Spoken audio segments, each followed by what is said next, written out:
Guys, may bago akong product nabili sa TikTok. Ito po, jump starter with air pump. Kagandahan nito guys, 4-in-1 na siya. Bali pwede na po sa kotse, sa motor, sa bola, at saka sa charging sa mga cellphone. Pwede nyo siyang gawing power bank guys. Ngayon, may kasama na po ito. Ito, para sa bola po, may pin na po siya. Tapos lagay nyo lang. Tapos bubuhayin mo lang, tingnan nyo lang guys, mabilis lang po to. I-on mo lang yung bandang gitna. Yan, tingnan nyo lang. Wait a seconds. Tapos, ayan, nalabas na po siya. Ganon din sa sasakyan guys. Sakaling magloko yung sasakyan nyo, ito yung gagamitin nyo.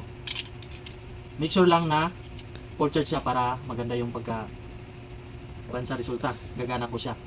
Dito siya guys, yung dalawang outlet, dito mo lang ilagay yan. Saka ilagay mo sa positive negative dun sa outlet ng battery nyo. So bibili na po kayo guys kasi maganda talaga siya. Yung mahilig sa mga rides, ito dalhin nyo to palagi guys. Sobrang ganda talaga. Wala kang alalanin sa power bank. Ito pwede rin sa power bank. So yan na po guys, ilagay ko dyan sa link sa video ko. Salamat.